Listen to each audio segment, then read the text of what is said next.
Assalamu alaikum, hürmetli televizyon görüşçüler. Yaxşımsızlar.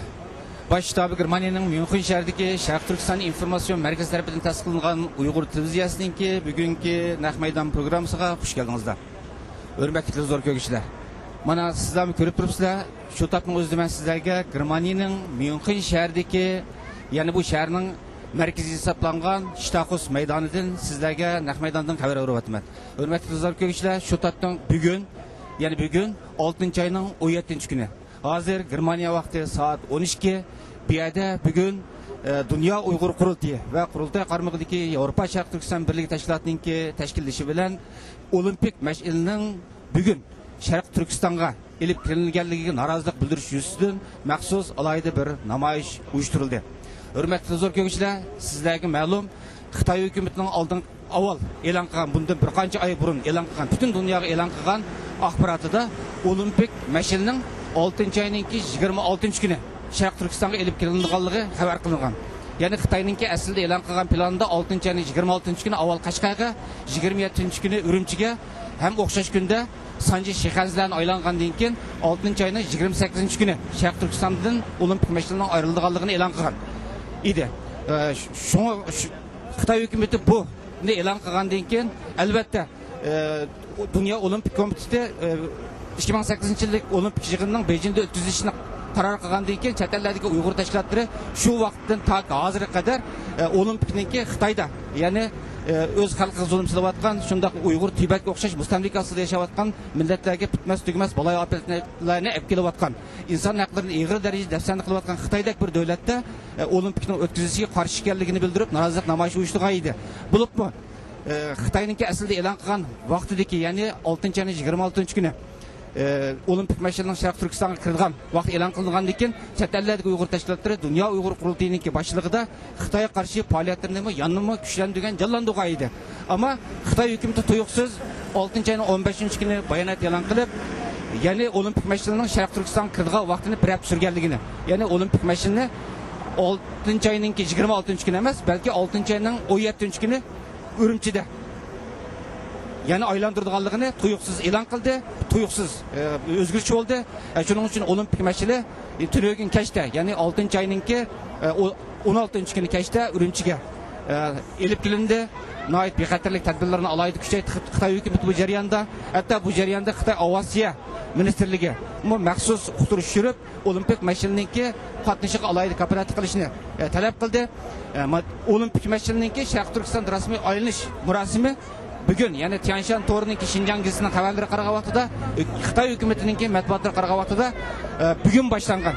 Ya'ni bugün 6 ayning 17 kuni Urumchi vaqti tushdan burun soat 9da Urumchidagi Xalq maydonida Olimpik meş'ilni aylantirish murosimi boshlangan. Bu murosimga chet ellik va Xitoylik muxbirlar bo'lib 300 odam qatnashgan. Faqat chet ellik muxbirlarning soni 100 dan oshgan. Bu qatimki murosimda oldi bilan Olimpik meş'ili Altın rayonlik partikomininki sekretari Wang Luochanga berilgan. Wang Luochang bu Olimpik meş'ilni tunji bo'lib avval Uyg'urlarning ichida nom chiqargan danglik boksor Abdushukur Iminga bergan. Urumchida jami bu Olimpik meş'ilni Urumchida aylantirganga Xitoy hukumatining matbuotlari qarag'an vaqtida 208 nafar odam tanlangan. 208 nafar odamninki 55% Xitoy, qolganlari Uyg'ur va boshqa Shiva, Tungan qatorliq boshqa millatlar. Xitoy hukumatininki Urumchida Olimpik meş'ilni aylantirish murosimi soat 9'da başlangan, 9'dan 40'da rasmiy ko'chalarni aylanib yugurish faoliyati olib borgan. Ham bu murosim taxminan soat 12 vaqtida rasmiy oyoqlashgan.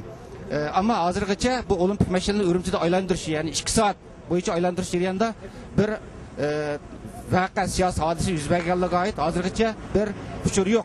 Ammo vatandan kelgan ba'zi jiddiy ma'lumotlarga asoslangan vaqtida Xitoy hukumati bugun atdigan tuyuqsiz, yani tunogundan başlap Urumchidagi ba'zi idora jamiyatlarga uqtirish tushirib, bulubni Uyg'ur ishchi xizmatchilarini bugün damlish qo'yib bergan, ham uylaridan chiqmaslikni ogohlantirgan, bulubni Olimpik meş'ilini aylantirgan ba'zi ko'chalarda uy va odamlarningki derisini oshmasligi qattiq ogohlantirilgan. Ham biror voqea chiqsa, buning javobgarligini surishtirganligi haqida ta'kid qilingan. Xo'sh, hurmatli televizor ko'ruvchilar, Mana Dünya Uyghur Qurultayımı, yani Xitoy hukumatining bu olgan tuyuqsiz qaroriga, yani jiddiy vaqtida tegishli inkos qaytarish uchun nihoyatda jiddiy tayyorlik qilib, bugun bu namoyishni uyushtirib turyapti. Hürmetli huzur kökçüler, namoyish davom qilyapti. Men namoyishlarda bu qatimki namoyishni tashkil qilgan Dünya Uyghur Qurultayininki Yevropa ishtirok mas'ul muavin raisi, shundaqla Dünya Uyghur Qurultayi tarafidan bundan bir qancha oy burun maxsus tasdiqlangan Olimpik qarshi komitetiningki mudiri Asqarjon apandini ziyorat qildim. Asqarjon apandim ziyoratimizni qabul qilganligingiz uchun sizga alohida rahmat aytaman. Asqarjon apandim, aslida bu Xitoyning planida Olimpik mashinaningki 6-26 kuni bizning vatan kirganligi e'lon qilingan edi. Bu tuyuqsiz Xitoy hukumati bu qarorni o'zgartirib, bugun, ya'ni 6-17 kuniga buni oldiga bir hafta suribdi. Sizlarmi nihoyatda jiddiy bugun bu namoyishni bugun tashkil qilibsizlar. Mening bilishimcha, men bu Germaniyada bu namoyish uyushtirish, buning tasdig'ini ilishga bir mazgil ketdi. Nihoyatda haqiqatan tez Germaniyaning sharoitida sizlar bu shuncha tez vaqtning ichida, bir kunning ichida bu tasdiqni elib, Germaniya hukumatining tasdig'ini elib, yani bu qonunliq namoyishni o'tkazibsizlar. Ham bu namoyishni yana kelib, Myunxenning eng markaziy maydonlarining birida o'tkazibsizlar. Sizlar bu haqda siz bir ma'lumot berib o'tgan bo'lsangiz, bu qatim namoyish. Ko'p rahmat. Assalomu alaykum, hurmatli tinglovchilar, hurmatli Farhod apandim. Deganimizdek bu Olimpik mash'alasi bizning vatanga 6-oyninki 25 kelmoqchi va burundan tortib shunda e'lon qilgan. Bizmi shunga qarab Dünya Uyghur Qurultayi tayyorgarliklarimizni olib berayotgan to'q, dunyoninki har davlatlarda turishli Uyg'urlar turgan davlatlarda namoyish qilmoqchi. Bizlar bo'lsa, bizning rahbarimiz Robiya onamiz bilan birga avval Bryusselninki poytaxti va Yevropa Birligininki poytaxti hisoblangan Bryussel shahrida namoyish qilmoqchi. 25 namoyish qilib, bu yerda uninki bir matbuot yig'ini o'tkazib va Yevropa parlamentosida bir konferans berilmoqchi.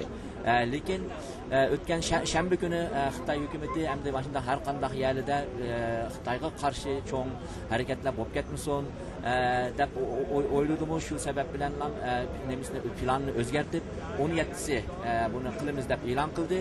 Bizningki Cuma akşamı bu resmi haberimiz bo'ldi. Shunda bo'lsa-mu tonuşlar orqali qisqa vaqtda ruxsat olgan o'rinlardan ruxsatimizni elib, biz mana seshanba kuni bu yerda yurtdoshlarimizningki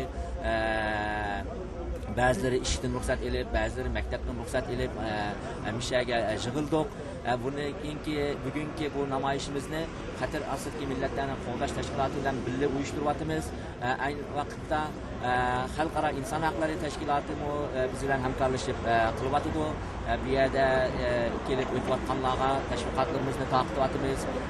Neminiki Germaniyaning eng chong gazetidan bo'lgan Süddeutsche Zeitung, yani Janubiy Germaniya gazetidan bizni ziyorat qildi. Undan boshqa gazetlar va Turkiya gazetlarini ziyorat qilib, bugungi nima uchun namoyish qilayotganligimizni so'rab turyapti.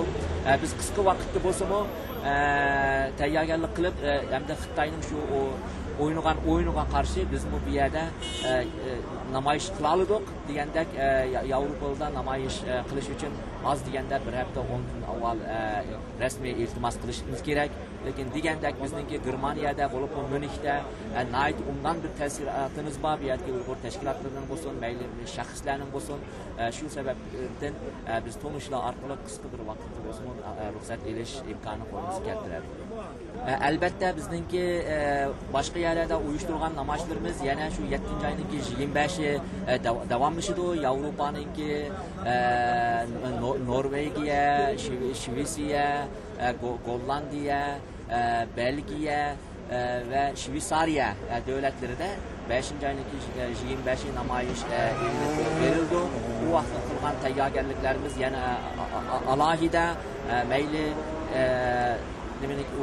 Olimpik mash'alasi bizningki mamlakatimizga 17si kirgan bo'lsa-mu, lekin bizningki Olimpikka qarshi bo'lgan faoliyatlarimiz, aktivitelerimiz 8-oyninki 8i, ya'ni Olimpik boshlangan kungacha davomlashib ketdi.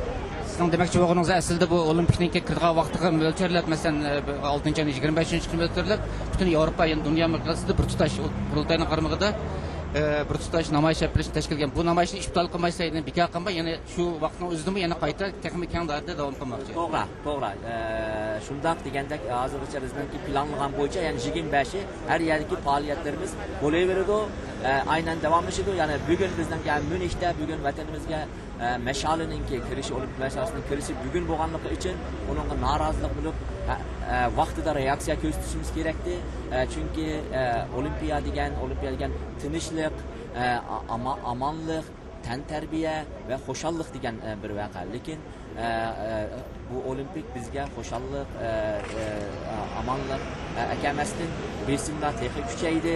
Tuyg'unimiz qaraganda vatanimizda har uydan insonlarni izlab ularning tasdiqqa chiqishiga chaq qo'yibdi. O'zlariniki tanlagan odamlarni bu ishga aralashaolaysizlar, kelalaysizlar deb shunchalik besim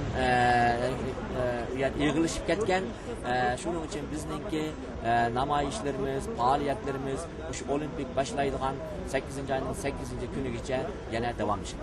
Rahmat sizga. Rahmat. Hürmetli tuzor kökçüler, namoyish naytratlik bir şekilde devam kılıvatıdı. Bugünkü namoyish belki saat 1'gacha Germaniya vaqti saat 1'gacha devam kılışı mümkün. Hürmetli tuzor kökçüler, bugünkü namoyishimizda naytı kıymetlik bir mehmanni ben ziyaret kıldım. Aldı bilen sizlerle tanıştırıp bitey. Yenimizde tuğan bu mehman Ulrich Dullius Efendi olsa dünya